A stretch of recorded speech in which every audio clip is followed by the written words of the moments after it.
Et bonjour à tous pour ce troisième numéro de Fréquence Star Wars. Je suis Paul, accompagné de Raphaël et Pierre. Une troisième émission pour nous après l'épisode 2 consacré aux jouets vintage avec Jean-François et la présentation de son nouveau livre sur les figurines Kenner. Aujourd'hui, on reçoit un nouvel invité, Julien Dumont, qui vient nous parler du musée de la miniature et du cinéma à Lyon. Julien, bienvenue. Bonjour à tous. Ça nous fait très plaisir de te recevoir aujourd'hui. Je suis très heureux de t'accueillir en tant que deuxième invité de Fréquence Star Wars. Ça me fait très longtemps qu'on se connaît et tu viens de monter un très beau projet. Donc on avait hâte de te recevoir parmi nous. Est-ce que tu peux nous parler un peu de ce... Enfin, non, on va pas faire comme ça. Ce projet, on va dire déjà qu'il s'agit de la reprise du musée du cinéma de Lyon. Exact. Je sais pas si l'intitulé est miniature et du cinéma ou, ou juste du cinéma déjà. Première question. J'explique un peu l'histoire, mais à l'heure actuelle, c'est musée, cinéma et miniature de Lyon. Voilà. D'accord, très bien. Le trois quarts du musée, c'est la collection cinéma et le quart restant, c'est la miniature. Oui.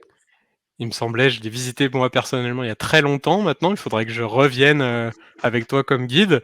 Il y avait de très jolies maquettes. Et j'imagine que toi, tu vas te concentrer sur le cinéma donc. Alors moi, tu sais, je viens de la miniature aussi, hein, je viens de la maquette. J'en ai fait dans les films, puisque en fait, mon activité principale, c'était réalisateur et producteur, et j'ai fait des effets spéciaux.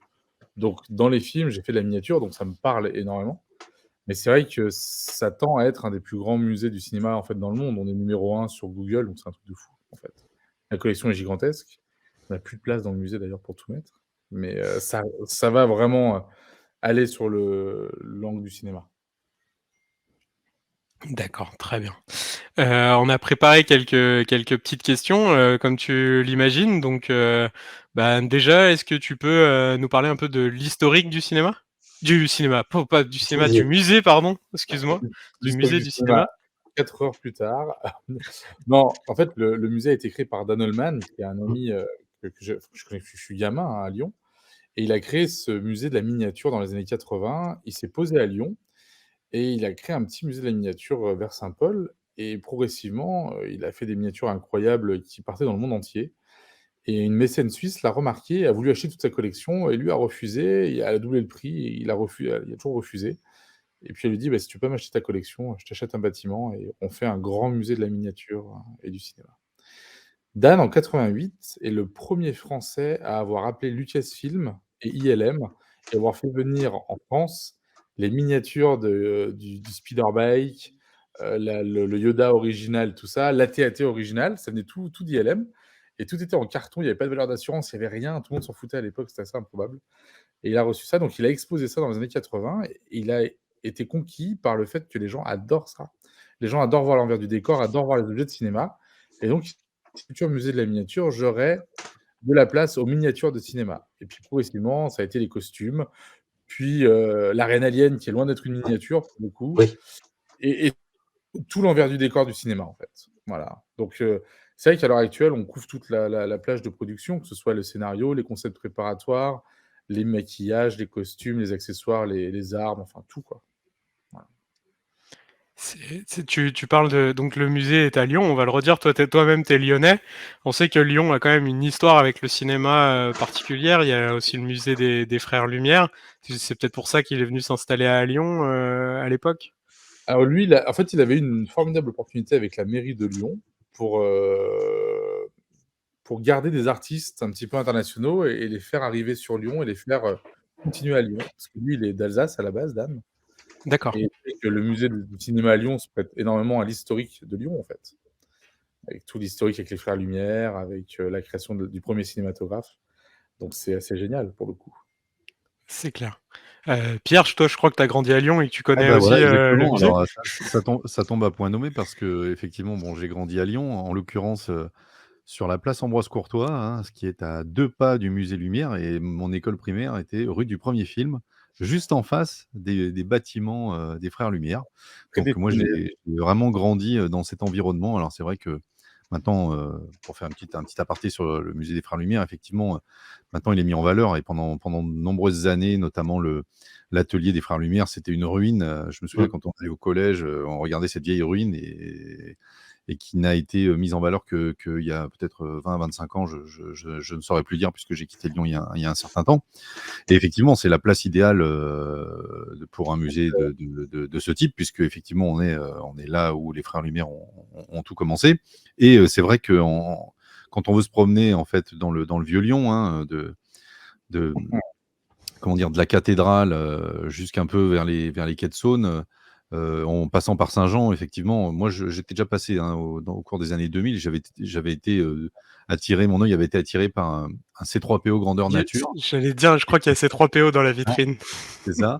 Et donc je m'étais dit: «Il faut absolument que je vienne», mais n'habitant plus à Lyon, j'ai jamais pris le temps ni l'opportunité de venir et donc ça, ce n'est que partie remise. Et c'est vrai que, l'enregistrement de cette émission ayant lieu juste après, Génération Star Wars à QC, où on s'est vus, hein, donc le week-end dernier, effectivement, ça tombe à point nommé pour que tu puisses, nous parler un peu plus de ce musée, quels sont les objectifs de développement, que tu as. Heu et on fera un peu la genèse effectivement de ce musée. Donc pour ceux qui n'habitent pas à Lyon, venez à tout prix à Lyon, parce que c'est une ville magnifique. C'est pas le chauvin qui parle, hein, c'est vraiment réel. Donc si vous venez à Lyon, vous avez un arrêt, absolument indispensable à faire, au musée de la miniature. Et voilà, donc peut-être que Julien, tu pourrais nous parler un peu du moment où tu as souhaité reprendre ce projet, comment ça s'est fait? Est-ce que tu es tout seul dans l'aventure? Est-ce que vous êtes plusieurs? J'imagine que, heu, c'est un projet qui demande un investissement assez important. Et puis comment vous continuez à alimenter effectivement le musée avec de nouvelles pièces? Comment ça se passe? Est-ce qu'il y a des réseaux, bien identifiés? Est-ce que c'est des opportunités? C'est vrai que quand on voit ça de l'extérieur, on a énormément de questions. Bah, tout à fait. Je vais déjà juste te faire une petite aparté. Tu parlais des Frères Lumière et du fait que le studio a été, préservé par l'Institut Lumière et là, tu as raison et on peut que les féliciter parce que typiquement les studios de Méliès à Paris, qui étaient les premiers studios de tournage avec une verrière pour la lumière du jour, Ouais. qui a fait tous ces effets spéciaux, ont totalement été abandonnés et ont été détruits. Donc on a quand même de la chance avec l'Institut à Lyon, d'avoir ce hangar du premier film préservé. Donc ça, c'est vraiment bien. Et en fait, la préservation, c'est tout ce qu'on fait nous au musée, en fait. Il faut bien imaginer qu'il y a un peu moins de 20 ans, tout ce qui était fait dans les films était jeté à la poubelle. On gardait très peu de choses parce qu'un film représente une somme énormissime d'objets, de costumes, de décors et quasiment tout est détruit. Donc s'il n'y avait pas eu des techniciens à l'époque qui gardaient 1 ou 2 objets en souvenir, s'il n'y avait pas eu, des gens aussi, bah, comme Henri Langlois, hein, de la Cinémathèque, qui ont préservé des objets, il y aurait pas ces objets-là. Donc nous, la vocation du musée, c'est aussi de préserver l'héritage culturel et patrimonial du cinéma et de tout le cinéma, en fait. On n'est pas que sur un style, hein, il y a vraiment tout qui nous intéresse et donc voilà, donc c'est un peu le but du musée. Toi, tu parlais de comment ça s'est fait? Comment j'ai fait la reprise, de ce Oui. musée? Alors c'est assez improbable, bien que ce soit assez logique dans un sens, mais donc moi, j'ai des activités de production et de réalisation et donc comme je te disais, je viens de finir la production d'un documentaire avec Werner Herzog, l'acteur du Mandalorian, donc ça, c'est assez marrant quand j'étais avec Werner en salle de montage et que je lui parlais du Mandalorian et qu'il me disait: «Moi, j'en ai rien à foutre de Star Wars, j'y connais rien du tout». C'est Jon Favreau qui m'a appelé et puis voilà, je suis mais j'ai jamais vu un Star Wars de ma vie, donc voilà, on va pas trop discuter Star Wars avec Werner Herzog. Mais donc, je finissais cette production, j'ai d'autres projets en réalisation et juste avant le covid, Dan m'appelle et me dit: «Est-ce que tu veux faire le film du musée?» Alors je dis en tant qu'ami, je dis: «Bah oui, bien sûr, je descends avec mon équipe, je te fais un petit film de promo pour toi». Et tombe le Covid. Le Covid arrive et le musée est fermé. Dan est fatigué avec l'âge, il est plus âgé que moi, hein, bien sûr, il est à la retraite et là, il me dit qu'il cherche à vendre le musée, en fait. Qu'il n'arrive plus à tenir le musée, qu'il aimerait bien pouvoir se poser parce que 30 ans de musée, privé, il faut bien imaginer que le musée, il fait partie du classement TripAdvisor des 10 plus grands musées français Oui, et il est 1er musée à Lyon. Google des musées du cinéma dans le Ouais, monde. ouais. Et ça, Dan l'a réussi à tout Mmh. seul, sans subvention, sans rien, sans Mmh. aide. Alors oui, la mécène suisse a acheté le bâtiment, ça c'est indéniable, mais il y a pas eu, je dirais, d'aide de l'État ou autre, donc c'est un musée entièrement privé et c'est vraiment quelque chose d'incroyable que Dan a créé et je pense que voilà, 35 ans de bataille pour créer ce musée, bah, ça fatigue qu'il a voulu passer un peu, le bébé à quelqu'un d'autre et il y avait plusieurs personnes sur la liste, dont des personnes très importantes aux États-Unis ou à Paris et Dan me dit: «Mais toi, ça t'intéresserait pas de le reprendre?» Puis moi, j'étais pas du tout dans cette logique-là. Ça fait depuis que je suis gamin que je connais Dan au musée. J'ai tellement associé le musée à Dan que c'est très dur de dire que ça pourrait être mon musée et j'en parle à Kenosha, ma femme et mon associé, parce que j'ai tout créé avec ma femme, que ce soit la boîte de production et ceux d'effets spéciaux et on dit: «Allez go, on y va, c'est parti». Alors il se passe qu'en même temps que je regarde pour faire le musée, nous avons une petite fille, donc voilà, il y a tout qui arrive en même temps. Le covid, la petite fille, le musée, donc on se retrouve en fait avec Dan à se dire: «Bon, bah, allez, on y va, c'est parti». Donc on monte un projet avec des banques. Il y a 3 banques, hein, sur le coup et les banques vous disent tous: «Bah, ouais, ouais, on adore votre projet, mais tant qu'il y a le covid et que les musées sont fermés, on va pas de l'avant». Donc c'est plus d'1 an et demi d'attente où on peaufine le dossier et c'est passé super, hein, parce que le musée marche bien, ils ont compris, les banquiers, le potentiel du musée et puis ce qu'on appelle la pop culture ou la geek culture, c'est pas vrai, c'est juste la culture actuelle, en fait. C'est Mmh. fini ça, hein. C'est fini, le Ouais, boutonnier. Ouais, il y a eu un changement dans la ouais, ouais, population ouais, ouais, ces 10-15 dernières années, qui fait que, ouais, c'est ouais, rentré un peu dans les mœurs, quoi. ouais, On Il y n'a a pas le plus nouveau nom pour la prochaine mode. ouais. Ça arrive. ouais, c'est voilà, donc voilà, les banquiers nous ont suivis, donc ça a été génial. La mécène suisse a validé aussi, enfin moi et Kenosha, parce qu'il fallait qu'elle nous valide puisqu'on reprenait sa bâtisse, hein, dans lequel il y a le musée. Donc voilà, c'est une histoire, c'est un peu un petit conte de fées, pour le coup, qui a quand même duré 1 an et demi, hein. C'est pas facile 1 an et demi, hein, où tous Mmh. les jours vous avez des doutes, tous les jours il y a Ah ouais. des Une grande période d'incertitude avec le Covid, aussi, hein, et puis donc c'est un dossier pas facile à monter parce que ouais. vous montez n'importe quel business standard, les gens vous suivent tout de suite. Vous montez un musée du cinéma et de la miniature, Mmh. faut y aller quoi, faut y aller. Donc non, non, je suis ravi. Dan a été super jusqu'au bout. C'est pas facile, hein, tenir 1 an et demi, quasiment 2 ans. Sans 1 an et demi, visiteurs. 2 ans, 2 ans. 2 ans de fabrique enfin 2 ans de dossier avec Dan, 2 ans de discussion avec les banquiers et 1 an et demi sans visiteurs. Donc non, ça a été très dur, très, très dur. Mais génialissime. Pour les Lyonnais, c'est assez sympa. On a signé la passation du musée le 8 décembre, la fête Ah des oui, Lumières. OK. Ah oui. Ah ouais, pour la pas fête du des tout Lumières. symbolique. C'était pas du tout prévu, ça s'est fait comme ça, donc il y a des petits signes comme ça. Ouais, il y a des résonances dans la vie qui Oh, c'est nous chouette, laissent voilà. pas indifférents.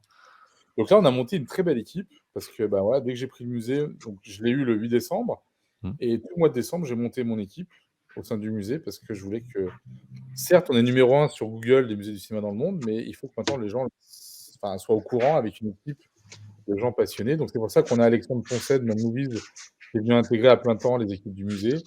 Et Marc-Antoine Bressan qui est aussi un des conservateurs qui bossait avant dans la 3D, qui a tout arrêté la 3D, qui a bossé sur Thor, sur Matrix, sur tous ces films Mmh mh. et qui maintenant bosse au musée comme conservateur.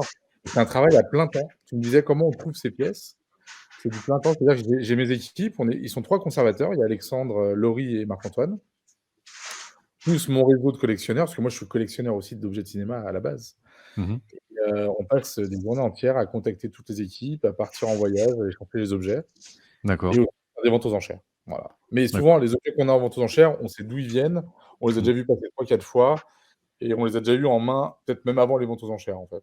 Voilà. d'accord. J'allais te dire du côté de Star Wars, donc j'imagine que tous les lecteurs un peu de Mint Inbox, ils connaissent Prop Store, c'est ce genre de vente aux enchères là que tu... Prop Store a vraiment, au même titre qu'ils ont pris en notoriété, ils ont aussi augmenté leur prix. Ouais. Ouais, Et énormément. C'est ça, ouais. est devenu maintenant la référence, à mon sens, mondiale de la vente de props, autant dans le sérieux que dans les objets. Là où avant on avait Profile History qui était vraiment la vente, ultime, vente aux Mmh. enchères et là PropStore a vraiment pris le dessus. Mais ils ont aussi une équipe, de gens vraiment, professionnels. Voilà, les prix, s'en ressentent par contre. Ouais, ouais. Bah Et ça, avec beaucoup de contacts aussi, parce que c'est souvent des collections enfin, d'anciens réals de Star Wars. Enfin, je parle vraiment pour Star Wars, hein, tu connais notre média, on est à fond Star Wars, quoi. Ils ont quand même un sacré réseau de contacts, en fait, dans chez des gens qui ont travaillé sur Star Wars, quoi. C'est ça, c'est que, bah, voilà, ils font la même chose que nous on fait, hein. C'est-à-dire qu'on prend l'intégralité du cast and crew de Star Wars, par exemple, et on les contacte tous. Et là, je vous parlais le week-end dernier d'un futur,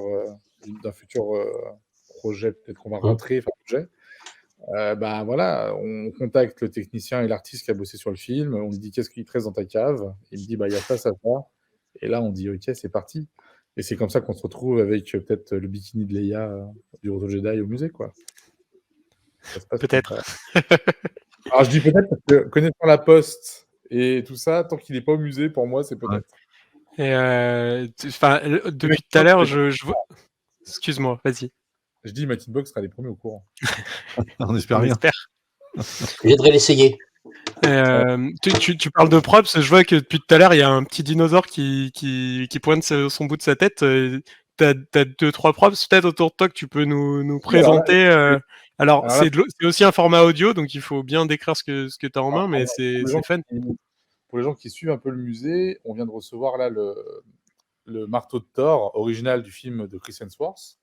Et en fait, on a enlevé donc un petit Compsognathus du monde perdu. Donc, c'est les petits dinosaures verts là qui attaquent et qui mangent Dieter, un des méchants. Ouais. Donc, on les a enlevés. Et puis, donc, ça, ce qui est assez intéressant, c'est qu'on a plusieurs Compsognathus du film. Et ils ont des petits aimants dans la tête et dans les pattes et qui permettent de s'accrocher à l'acteur. Comme ça, ils bougeaient dans tous les sens. Et donc, voilà. Il y avait un animatronique. On a d'autres objets là. On vient de recevoir de la série Lost in Space de Netflix. On vient de recevoir un des éléments du scaphandre complet. Donc c'est très très beau avec toutes les parties usinées. On dirait un vrai scaphandre de la NASA, hein, en tout cas. Incroyable.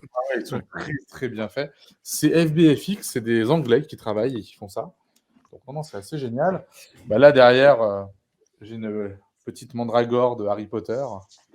Voilà, une des nombreuses mandragores qui étaient dans la scène, mais c'est assez cool d'en avoir une. Elle fait du bruit? Non, pas celle-là. Tu vois, d'ailleurs, elle est même pas peinte jusqu'au bout en fait. Ah oui. On est d'accord, c'est le genre de props où on pose dessus des petits points de repère et pour les animer après en 3D. Non, celle-là, elle était vraiment dans. En fait, dans Harry Potter, les mandragores sont entièrement animatroniques, donc elles sont vraiment faites en vrai. Et celle-là était en arrière-plan, en fait. C'est pas le modèle complet animatronique, mais elle était dans les pots, en fait, juste derrière. Donc c'est assez sympa. Et là, on récupère beaucoup de props d'Harry Potter pour compléter la collection. Puis là, on a reçu aussi, alors là, pour les anciens, l'hélicoptère original de Supercopter dans le film, dans la série, donc voilà, dans les épisodes. Quand vous voyez une miniature, bah, c'est celle-là. Voilà. Donc c'est marrant parce que c'est tout fait avec des crayons. En fait, c'est pas avec. Enfin, il n'y a pas de ligne gravée, c'est tout fait au crayon. En fait. La question que je me pose, est-ce qu'au fil du temps, les produits ont augmenté au niveau qualitatif? Parce qu'avant, c'était entre guillemets de l'amateurisme, du bricolage et tout, sans l'être réellement, quoi, parce que ça rendait bien l'écran. Est-ce que maintenant, les produits sont de meilleure facture ou pas? Bah, tu me parlais de ça, c'est exactement l'impression que j'avais, tu vois, quand je vois le casque là. Ouais. Alors pour ceux qui nous écoutent et qui ne regardent pas, j'ai dans les mains le casque original de Lost in Space, et quand tu vois la qualité du casque, c'est vraiment un casque de la NASA, quoi. D'accord, ok, ouais. Ça a vraiment évolué. D'accord. D'aération, tout est modélisé en 3D, tout est printé, c'est vraiment très très beau en fait. D'accord. Il n'y avait pas ça avant. Je rebondis sur ce que dit Raphaël. Ça veut dire que sur des props un peu plus anciens, peut-être, toi, tu as des gens, ou même toi-même, peut-être, comme je sais que tu fais de la miniature, qui font pas de la rénovation, mais qui doivent remettre un peu un coup de pinceau, ou Alors, moi j'ai fait de la restauration, en gros, sur la pièce. On a une équipe de restauration au sein du musée, avec Alexandre et d'autres artistes qui viennent au musée. La restauration, c'est vraiment très particulier. C'est protéger la pièce et lui donner un peu une seconde vie sans refaire la pièce. C'est pas le but. Le but, c'est de garder les caractères originels de la pièce. Et par Oui, exemple, si elle a une partie cassée, elle a une partie cassée, c'est comme ça, quoi. je parlais par exemple du bikini de Leia Slave.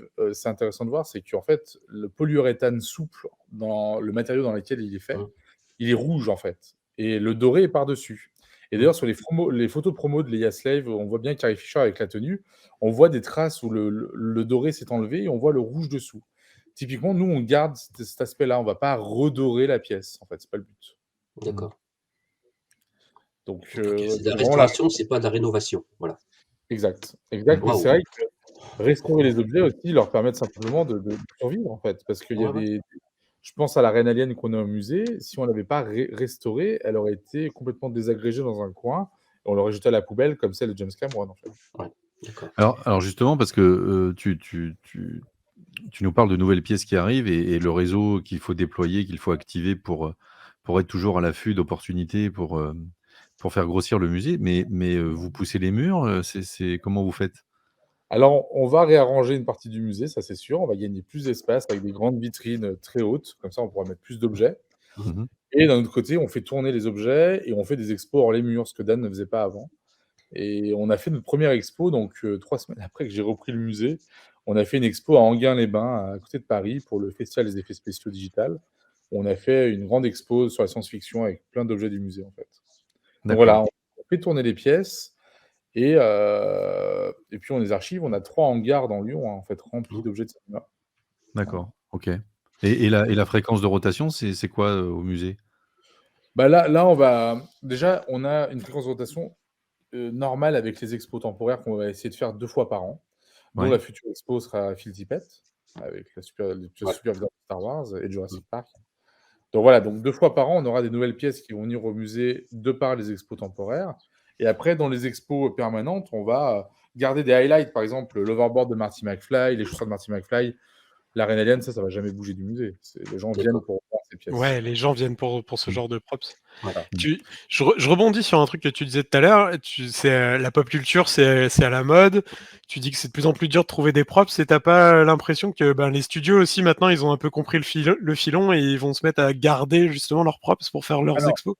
les studios vont certainement faire ça. C'est sûr qu'avant, ça leur coûtait juste du stock et tout le monde s'en foutait, hein, Mmh. faut être clair. Par exemple, la Warner, gardait dans ses studios ou Universal dans les studios à Los Angeles, puis ça s'arrêtait là. Il faut Mm. savoir que, par exemple, la DeLorean de Retour vers le futur en fibre de verre, celle qui a été faite par Universal dans les plans du 2 où elle vole, Mmh. elle est restée, à traîner dans les backlots d'Universal et un jour, ils ont dit: «Bon, bah, mince, on l'a détruite en la bougeant, elle est partie à la poubelle». Ouais. Donc les Ouais. studios ne sont pas forcément les meilleures personnes pour protéger les objets non plus, hein. Bah, non, mais il suffit, bah, je sais pas, pour ceux qui ont été voir, l'expo, enfin, qui avait eu lieu, enfin, la petite convention qui avait eu lieu avec Jason, Joyner et Gary Kurtz quand il était encore en vie. Il y Mmh. avait des photos, d'époque où en fait, on retrouvait dans des décharges des ailes d'X-wing, des objets qui venaient du film et qui pourrissaient à l'air, en fait. Alors c'est ça aussi qui est intéressant, c'est que comme tout le monde s'en foutait à l'époque et que c'était jeté à la poubelle, on est un peu comme les Indiana Jones modernes où on va Mmh. chercher des pièces. Et là, je vous disais, j'ai peut-être trouvé 2 pattes d'AT-AT, c'est juste improbable ça, c'est des trucs, un peu magiques qu'on retrouve et donc voilà, c'est la magie de ça, alors que maintenant c'est un peu plus protocolaire et c'est un peu Ouais. plus simple maintenant. Mmh. Mais les Mais à pattes l'époque, d'AT-AT, elles étaient coincées dans la glace, non? C'est ça? c'est pas le Et des réchauffements climatiques. mais oui, oui, c'est vrai que c'est assez dingue la différence, quoi.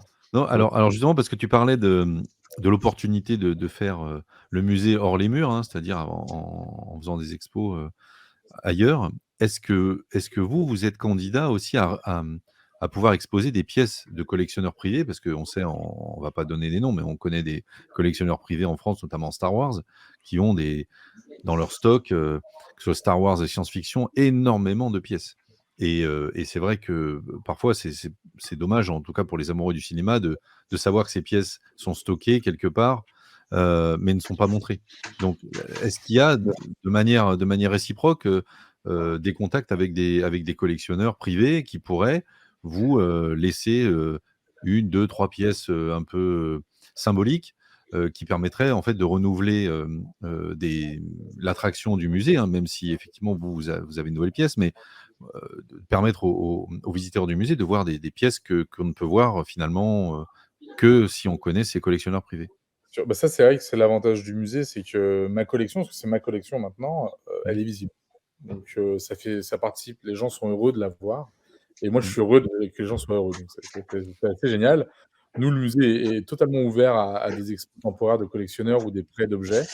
D'ailleurs, si tu penses à Arnaud, sache qu'on en a beaucoup parlé avec Arnaud et peut-être Notamment. que des choses vont se faire dans le futur. Après, si tu as d'autres collectionneurs qui veulent, mettre des pièces au musée, c'est avec grand plaisir, Tu on veut juste sur le même principe, tu vois, moi je pense à des trucs tout bêtes, mais je me dis que c'est quand même une chance que ce musée soit en France, comme tu dis. Il fait partie, quand même du top 10 des même numéro 1 des musées du cinéma, quand on le cherche sur internet et des boîtes, bah, alors ça marche moins bien, tu vas me dire, mais comme EuropaCorp de Luc Besson et tout, il doit y avoir des trucs sur Arthur et les Minimoys ou le Cinquième alors, élément peut-être, tu vois, qu'ils ont gardé, souvent, ça peut être intéressant.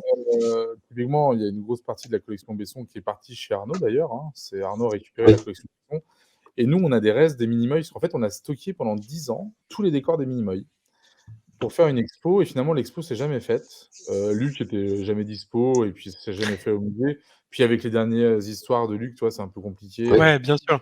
Je C'est comme peux, là, Charmed. il y a tout ce qu'il y a autour et tout, mais je pense en fait en gros au cinéma français, quoi. C'est ce que je veux dire. Est-ce que si Eh demain il y a ben, un film moi français, tu vois, qui a des props intéressants, est-ce que ça pourrait t'intéresser moi j'adore et justement je cherche même des films français, tu vois? Là on est peut-être sur le coup de récupérer des objets de Eiffel, des choses comme ça, tu vois? Mmh, Mhm. C'est que le musée, il est ouvert à tous les cinémas, en tout cas tous les mmh, cinémas qui prennent du design artistique. mmh. C'est-à-dire, si tu as Et quelque chose sur faut qu'on fait de Big Bug, c'est Jean-Pierre mmh. Jeunet. Et Donc entre Lyonnais, les Camelot. Ah, c'est peut-être sur le coup, hein, c'est ouais, peut-être en train de se faire, mais peut-être que vous le savez pas encore. ouais. Parce qu'il avait évoqué lors d'un discours comme ça, j'avais entendu parler, parce qu'il venait dans notre région, parce qu'il vient de notre région, pas pour son film, mais pour faire des œuvres pour des enfants. Il signe des livres pour enfants. Donc il veut pas OK. signer Camelot, c'est assez privatif quand il fait ça. Et il avait évoqué comme ça, j'ai tendu l'oreille. Pour ça, il parlait Mais un peu des produits dérivés, toutes ces choses-là. c'est Et sûr que Alexandre Astier en ouais, plus aime Lyon, quoi. Il est de ouais, Lyon, il aime ouais, le dire ouais. et Il est à Lyon, il a tourné Kaamelott dans les studios lyonnais, Mmh, mmh, ouais, sa mère a l'école de théâtre. d'acting qui est ouais. à 30 mètres de l'ancien, musée de Dan. Mmh, Et mmh. ces spectacles sont enregistrés, À dans l'opéra. des théâtres à Lyon. Ouais, Donc je pense que c'est quelque chose qui Il va y a se quelque faire. chose à faire, quoi. on verra. On est Il y a d'accord, quelque on est chose qui se d'accord fait, on va vite le savoir. et je serais très heureux d'être le premier à faire une belle expo Hein. Kaamelott, à Lyon. Ouais. Voilà. Alors, moi, j'ai une petite question, enfin, moi qui me turlupine depuis quand même un certain nombre d'années. C'est que en fait, quand on va voir un film au cinéma, bon, il passe dans l'inconscient collectif, dans l'imaginaire, collectif et du coup, c'est un peu, ce qui s'était passé quand certains films Star Wars étaient sortis. C'est que des fans s'étaient dit, le réalisateur n'a pas respecté, finalement Mmh, le soi-disant imaginaire collectif des fans, mmh, s'il devait y en avoir un, hein. Chacun se fait sa propre interprétation des films qu'il voit, mais en fait, c'est toujours, notamment sur des props comme ça, où on pourrait se dire: «Bah, finalement, je peux comprendre que les gens veuillent de manière privée les garder pour eux et les acquérir, hein, bien entendu. Mais je me dis, d'une certaine manière, ils appartiennent aussi à la collectivité parce qu'ils ont fait rêver des adultes et des enfants. Et je pense que le musée est vraiment la meilleure opportunité finalement de se reconnecter à ça. Alors que des collections privées, certes, c'est génial de pouvoir posséder des choses, mais le plus important, c'est quand même de pouvoir les partager parce que c'est comme ça qu'on alimente les rêves des enfants qui arrivent, en fait. C'est ça, c'est clair. Après, réussir à créer ce musée que Dan a créé et réussir à le pérenniser, ce que je suis en train de faire, c'est pas facile. C'est pas facile, tout sans subvention, donc voilà, c'est un équilibre à trouver, et c'est aucun des musées nationaux qui feront ça, parce que les musées nationaux, ils ont des contraintes, absolument monstrueuses d'achat, de préservation. Vous aurez jamais ça, c'est toujours des initiatives privées. Mais je suis d'accord avec toi, le fait d'avoir un lieu où on puisse exposer tout ça, on puisse, voilà, moi, tu vois, je suis passionné d'Apollo 13 et des missions Apollo, des astronautes, tout ça. Ouais, Bah, là, je ça je viens de sais. récupérer Moi aussi. la capsule d'Apollo 13 du film qui va venir au musée. Donc voilà, l'original. Donc ça, c'est des choses qui pourraient pas se faire sans la structure muséale. Il y a plein de techniciens qu'on a contactés, on leur dit: «Voilà, on a un musée», et là, ils ont dit: «OK, on vous ouvre les portes». Ils ont dit, «On en a marre des box collectors, en fait, des collectionneurs de box qui entassent ça dans des ouais. hangars», en fait. Exactement, Sors de ce exactement. corps, Raphaël. Non, mais oui, tout à fait. Il y a Il y a tout j'imagine que oui, l'aspect, exposition et ça va pas être enfermé, quelque part, à la On parlait de Mike Pangrazio, ce fabuleux matte painter de chez ILM, qui a fait Mmh, des magnifiques, matte paintings pour Star Wars, dont peut-être un va venir au musée. Et ben Mike, est très heureux à l'idée de pouvoir, exposer ses œuvres dans un musée, de pouvoir venir au musée faire une masterclass. C'est ça que j'ai envie de faire au musée. C'est-à-dire faire venir des gens qui parlent de leur travail et qui parlent de leur expérience et mmh, qui inspirent les jeunes générations aussi, hein. ouais, Parce qu'il y a quelque chose que j'adore dans le musée, c'est que le musée, c'est un des endroits les plus populaires au monde. Alors moi, c'est un peu différent étant donné que je suis un musée privé. J'ai pas les entrées gratuites que peuvent avoir les musées d'État, forcément avec mmh, les écoles. Bon, n'empêche que l'entrée, même pour les enfants, est pas si chère que ça, donc voilà, ils peuvent venir mmh, et c'est un des rares endroits où la culture est accessible à tous à des prix pas chers, voire mmh. gratuits. Donc le musée a quand même ce devoir un peu de service public d'inspirer les jeunes générations. Donc De ça transmission, m'intéresse. ouais, Ouais. exactement. Tu avais évoqué les masterpièces, pardon. Le fait de discuter, de parler, échanger, sur le savoir-faire des gens. À QC, tu as fait quelque chose de 1 heure qui était incroyable. J'ai été écouté avec passion. Tu vas refaire ce genre d'expérience sur Lyon ou sur, Exact. Ouais, ouais? l'idée c'est d'avoir un roulement de un événement par mois. D'accord. avec un invité par mois ou un D'accord. thème par mois Ouais, si on n'a pas c'est d'invité, tu vois? Mmh. C'est pour ça qu'Alexandre Poncet, que tu as vu avec moi sur scène, est très important parce qu'il va pouvoir animer ses masterclass et comme moi, tu vois, j'ai mon activité de cinéma à côté. Mmh. Je suis pas toujours dispo avec le musée. Bon, là, je suis au musée depuis 5 mois non-stop parce que, bah, il faut Mmh. relancer la Mmh. machine. Mmh. Moi, le but, c'est aussi de faire venir des intervenants, de Mmh. ramener tout ce que je peux des tournages sur le musée et de faire vivre le musée avec mon activité. Donc, l'idée, c'est ça, c'est d'avoir des rendez-vous réguliers Mmh. de masterclass et d'informations qui sont inédites en France. Il y a personne qui fait ça, en fait, Mmh. de manière régulière. Donc, on serait la seule institution à faire ça un peu, en fait. Mmh. Bah, c'est bien de piloter parce qu'en montrant l'exemple, en fait, ça peut générer aussi d'autres projets ailleurs et c'est vrai que la multitude des projets fait que, finalement, les gens vont baigner dans une culture différente puisqu'on va être connecté à des comment Bien dire? sûr. À des informations ou des objets qui, Mmh. vont alimenter, passion, rêve et ainsi de suite Donc, tu vois, et le film est aussi la porte ouverte à tout parce que là, bientôt sur l'Égypte et le cinéma. mmh La mh. moitié de l'exposition, ça sera une vraie exposition avec des vrais artefacts égyptiens, un vrai sarcophage, des vrais éléments de l'histoire de l'ancienne Égypte et Oui. puis Stargate, la momie, tout ça. Mmh. Et en fait, pour montrer aux gens, voilà, avec la culture, la science, tout est imbriqué quand on fait un film, en fait. Et donc c'est ça qui m'importe terriblement. En plus, là, je peux parler d'Apollo, ça, c'est aussi ma Oui, passion, avec voilà. ta passion pour l'espace et les films, Ouais, forcément, ça se regroupe, quoi. heu, voilà, c'est un lieu formidable. Moi, j'ai une dernière question pour toi. Si tu devais choisir, alors parce qu'on a parlé de ça dans notre précédente émission. Alors on parlait de figurines doudou. Si toi tu dois choisir un props doudou, le props que tu préfères, lequel ce serait? Alors écoute, on va parler que de Star Wars vu qu'on est sur Mighty Morph. Allez, Star on va Wars se limiter vivant. à Star Wars alors. Je pense que ce serait un AT-AT en stop motion original. Ça, c'est tout ce qui a trait à la séquence de Hot des AT-AT pour moi est juste sublime Mmh. et voilà, je rêve d'avoir un AT-AT original. Ça risque d'être très, très dur de l'avoir Comme ça, ta comme ça. fille pourrait jouer avec et tout.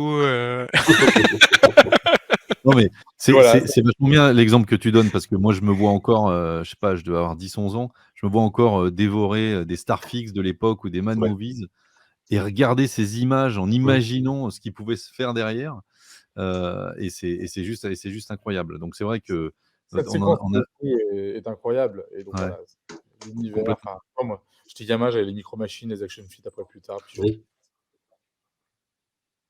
On a perdu momentanément Julien, mais ça va se Je reconnecter. Oui. tu m'as là, ça y est? Voilà, c'est Ah, bon, c'est ouais, bon, donc tu tu parlais revenu. des Micro Machines, il y avait une petite Oui, je disais, interruption. quand j'étais petit avec mes Micro Machines et mes Action Feet, je refaisais Hot avec les AT-AT qui arrivaient. Donc c'est vraiment une séquence que j'adore et je Ouais. pense c'est ma séquence coup de cœur nostalgique que d'autres auraient pu avoir avec, par exemple, Jason et les Argonautes, Ouais. les squelettes qui se battent, voilà. Moi, Mmh. c'est la séquence des AT-AT qui pour moi est mythique. Mmh. Donc D'accord. Bah, et alors Phil Tippett, du coup, il vient quand? Parce que du coup, je vais venir, je saurai dès que je le ferai. l'invitation l'invitation est lancée. Alors Donc moi j'avais eu 2 Alexandre est en train de travailler sur l'expo. ouais. Voilà, on va monter une très, très belle expo avec des objets incroyables et inédits. Donc ça va être vraiment le but, de tout ça, quoi. Moi j'avais 2 questions, la première, est-ce que le nombre de visites, est public et que vous enfin, j'ai du mal à imaginer en fait, On a combien de trois visiteurs viennent, chaque mois? En on a moyenne, je sais pas, alors 300 000 j'imagine visiteurs à en des l'année. mois ça doit changer. Voilà, on est à 300 000 visiteurs à l'année. Ah oui, quand même. Ouais, c'est Ah oui. considérable. 300 000 visiteurs à l'année pour un musée privé, c'est énormissime. Ah ouais. Et c'est avec des variations. Donc forcément l'été, c'est des séquences, c'est des mois. On t'a reperdu, Julien. Tu vois, dès que c'est confidentiel et financier, comme Trois par hasard. 300 Voilà, ça y 300 000, Ouais. c'est aussi un secteur, hyper, touristique à Lyon, le secteur de Saint-Jean, et ça j'imagine que ce secteur, tu as surtout pas envie de le quitter parce que, il est justement très passant, quoi. Ben, jamais de la vie, hein. Mmh. C'est compliqué de faire un musée dans un vieux bâtiment de 1406, mais en même temps, c'est ce qui apporte tout son charme au Ah musée ouais. et les gens adorent. Ah bah, c'est clair, hein. Le musée est très bien placé, il est super beau et graphiquement, esthétiquement, extérieur, Ouais, Mmh. l'architecture, c'est incroyable, la cour et tout, pouah. c'est magnifique Ouais. et d'ailleurs Dan m'a dit, «Je te cède le musée avec les fantômes». Donc D'accord. voilà. Tu nous parleras des fantômes dans une prochaine émission alors. Et alors Et là, du coup ma tu parlais de vas-y? fantômes et on reçoit le Terror Dog original de Ghostbusters Mmh. et 2 protos de Slimer d'ici 1 ou 2 mois. Ah Voilà. génial, incroyable. Incroyable. Alors moi j'avais une autre question qui est plus, produit dérivé parce que en fait, bon, j'ai ramené ça de QC, hein, le Mad Mmh. Movie, couverture rigide. Il y en avait 2 autres, j'ai oublié de les acheter, bien entendu, donc ça me fera une bonne raison de revenir.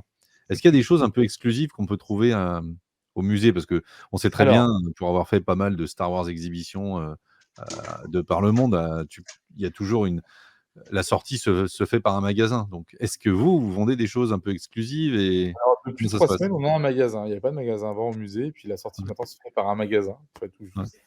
Tu as raison, et on est en train de travailler sur des produits exclusifs pour le musée, ouais. Donc des produits cool. ouais. Plus Pas besoin d'infos de très bientôt. Ça a pas coupé cette fois-ci Attendez quand l'ouverture. Non, non, mais oui, oui, on travaille parce que moi, c'est mon rêve de pouvoir produire. Alors, produits exclusifs, à la fois collector, du style, Mmh, voilà, des objets, mmh, peu importe, mais surtout des livres aussi. On va produire et éditer des mmh, livres de connaissances. Par exemple, on vient de faire l'acquisition de la caméra d'Hitchcock, la VistaVision, la ouais, MVV06. Et ben, cette caméra-là, il y a un des éléments de la caméra qui a servi sur Star Wars, mmh, sur le premier, et on s'en est rendu compte avec les numéros de série. Donc c'est assez génial. mmh, Et on va faire des livres très précis sur des choses un peu de niche comme ça, mmh. mmh, que personne ne ferait, sauf si on est un musée, en rapport avec des objets qu'on va voir dans la collection du musée. Donc, voilà, on va faire pas mal mmh. de choses comme ça. Non, c'est vrai parce que je j'avais pas idée que certains objets pouvaient avoir servi sur plusieurs films. Bon, là, tu prends l'exemple de la caméra. La traçabilité et les découvertes qu'on peut faire, c'est vrai que c'est assez incroyable et le public est vraiment loin de s'imaginer, en fait, ce qui se passe derrière le rideau, quand on tourne, hein. Donc j'imagine bien que les choses sont réutilisées. Exact. D'ailleurs, je sais que en fait, en parlant de tout ça, je me dis qu'on te réinvitera sûrement dans une prochaine émission, pour parler, pas du musée, mais peut-être d'effets spéciaux Avec ou grand plaisir. d'ILM. Enfin voilà, on va sûrement te réinviter, Julien, parce que c'est passionnant. Moi, je pourrais Mmh. parler des heures avec toi, j'ai C'est envie ça, de c'est Ouais. ça. j'ai envie que ça ne s'arrête pas. Notre Je suis masterclass à ravi, et nous. Mmh, c'est aussi tout le but du musée, tu vois? C'est mmh, balancer plein d'infos et de connaissances que tu trouverais pas forcément ailleurs, en fait. Donc, Mmh. ça Mais fait mais en plaisir. fait, c'est ça qui est dingue parce que bon, on a eu la chance, en tout cas pour, Paul et moi de pouvoir visiter ILM où, dans les couloirs, il y a beaucoup de gens qui travaillent, c'est difficile de prendre des photos, et cetera. Mais en fait, chaque couloir regorge de monuments du cinéma où on se dit: «Ouais, ça, c'est incroyable» et puis on a ceci et cetera et c'est vrai qu'on a l'impression que parce que c'est dans le cinéma américain, c'est inaccessible, par exemple, tu vois? Sur des films de et en fait, ouais. non. Les choses, les objets, circulent et peuvent se retrouver. Les objets circulent, et quand tu vois typiquement la collection d'Arnaud, qui a un R2D2 original, ça circule. Il faut juste être là Au bon au Au bon bon moment. moment, moment. Ouais. au C'est bon ça. moment avec l'argent qu'il faut à ce moment-là, Mmh, Mmh mh. et ne pas attendre, et voilà, c'est une question d'opportunité, et puis mmh, forcément, bah, le musée, tu vois, pour nous, c'est plus simple parce que j'ai quand même une mmh, équipe de 3 personnes qui sont à plein temps sur la recherche d'objets. mmh. Mmh. C'est pas la même chose que quand toi, tu regardes sur PropStore ou Ah, c'est sur clair, internet, C'est sûr. voilà. c'est clair. Donc Tu parles de la visite d'ILM, je fais juste une aparté, mais quand j'ai vu la croix de Coronado, je me suis dit: «Sa place est dans un musée». et bah, je vais les appeler et leur dire: «Voilà, le petit wagon d'Indiana Jones, j'ai la petite tête, des Monkeys là dans le Temple de Doom, Ouais, C'est j'ai ça. l'idole, enfin une des idoles, donc il ouais. manque la Coronado, ouais». Exactement. Ouais, mais oui, écoute, carrément, carrément. Bon, en tout cas, c'était un plaisir de te recevoir, Ouais. on va garder Non, le mais format court, hein, pour nos auditeurs. Rappelle-nous alors, l'adresse du musée, pour ceux qui ne connaissent pas Lyon, donc c'est le quartier Saint-Jean, mais peut-être, une adresse un peu plus précise? alors c'est au 60 rue Saint-Jean, donc c'est le quartier le plus touristique de Lyon, hein. C'est la rue la plus touristique de Lyon, et c'est à 15 minutes de la gare, donc c'est vraiment à côté pour nos amis parisiens ou autres qui prennent le train. Gare de Pardieu, du coup, hein? Gare de Pardieu, 15 minutes. Derby. Ouais. Même gare de Perrache, hein, c'est à 10 minutes, donc c'est Ouais, vraiment OK. Bon, voilà. tous les chemins mènent au musée, donc que ce soit Perrache ou Pardieu, Mmh. Exact. c'est pas loin de Et Lyon de Paris, il il faut y a des jours absolument d'ouverture peut-être aussi? En fait, c'est plutôt des jours de fermeture parce qu'on est Ah, ouvert toute l'année, sauf Noël et Nouvel An, mais on est ouvert d'accord. toute l'année. OK, Bon, d'accord, très Bah, bien. comme ça, le message est passé. Mmh. On espère qu'on aura donné envie, aux auditeurs de venir à Lyon ou ceux qui sont dans la région lyonnaise de se déplacer sur Saint-Jean et on manquera pas de venir te saluer si, l'un de nous est de passage à Lyon. carrément, et puis, bah, longue vie à Fréquence Star Wars alors. Ah Ouais. ben, espérons, espérons. Merci Longue vie au beaucoup. musée. Merci pour Merci ta beaucoup Julien gentillesse en tout cas. Ouais, merci beaucoup de m'avoir Julien. accueilli au musée. À plus, bye À très bye. À À bientôt. très bientôt. bientôt. Au revoir. Merci. Au revoir.